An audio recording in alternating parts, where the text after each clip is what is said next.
Today our guests are Azadlig newspaper editor Ganimat Zahid and blogger Adnan Hajizade. Welcome to our studio. Thank you. Today our topic is related freedom of speech and media. I'd like to address to Adnan this first question. How the life is seen from prison? Freedom is seen as unreal notion for prisoners. All prisoners, including me, were thinking how it would be when we will be released. How will the freedom, relatives, close people, water, weather, and other things influence to our freedom? But human being is forgetful. So I am. I feel like I wasn't in prison for 17 months. I have forgotten all difficulties and I just remember only funny situations. You made more sharp statements in courts, but after your release, you didn't make such statements. Is there more freedom of speech in prisons, or it's not so? Of course, there is more freedom of speech at release. When I was in prison, I would like to be released. I was thinking only about my release, and after achieving it, I have other goals, other aims in life. And to my mind, I did not make sharp statements in the courts. Ganimat Bey, you are one of the victims of freedom of speech. You will also be present.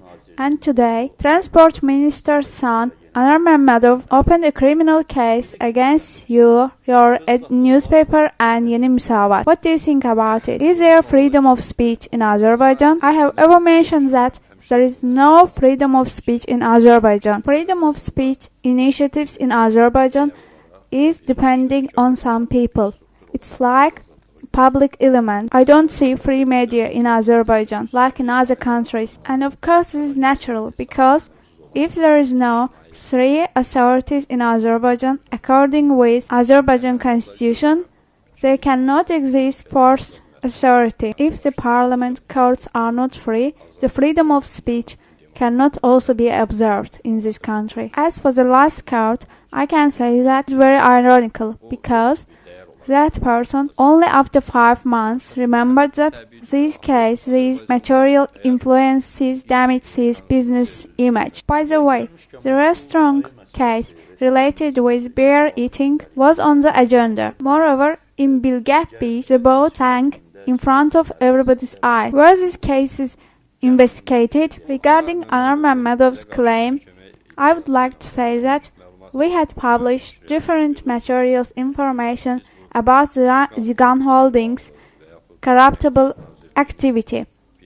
If they had thought that this had damaged their business image, they could bring a criminal case against Azadlig newspaper beforehand. Or as you said before, they could investigate these cases, but they didn't. We come to such a conclusion that it's possible to appropriate 500 million in a transportation ministry suspicious project, and it's normal to write to disseminate information about it.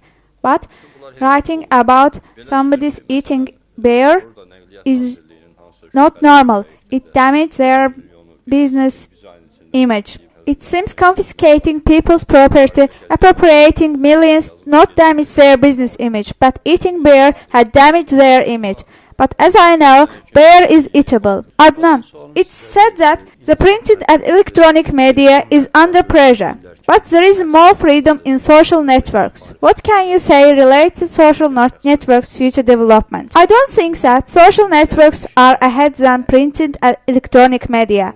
You said there is more freedom, but it may be also harassed. And if it will be developed, people may be arrested. But I would like its development.